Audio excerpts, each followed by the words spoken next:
Pessoal, eu tô com a Maroc aqui e aqui no caso que eu quero estar explicando como retirar o alternador dela. Aqui ó, tem que retirar aqui ó, essa mangueira aqui que vai para a turbina, tem que bambear ali ó, aquele parafuso ali, tá dando para pegar, esse parafuso aqui ó, do lado aqui ó, pega ele aqui assim, ó, onde que eu tô com o dedo que eu vou mostrar aqui, ó. Ele vai aqui assim, ó, no rumo da vareta aqui, ó. Tá atrás aqui, olha lá, ó. Aí te retira lá, retira aqui também o sensor aqui do ar, aqui, o MAF aqui. Ele vai retirar essa mangueira, retirar aqui. E antes disso daqui, tirar aqui, ó, tem um parafuso que ele vai aqui, ó.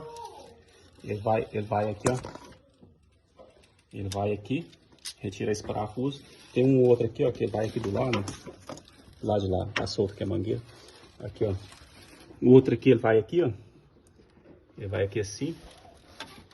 Do outro lado ali, ó. Olha lá onde que ele vai. Dá pra ver, né? Aqui atrás da mangueira.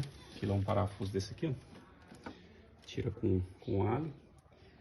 E depois tirar esse daqui, tem a tomada ali a tomada lá do alternador, né? Que são dois fios e o fio positivo ali, né? E aqui, ó, aqui tem que retirar esse parafuso aqui, ó.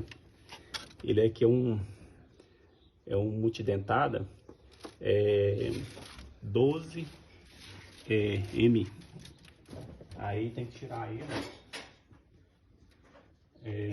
para retirar aqui, fazer aqui para levantar aqui para ter espaço.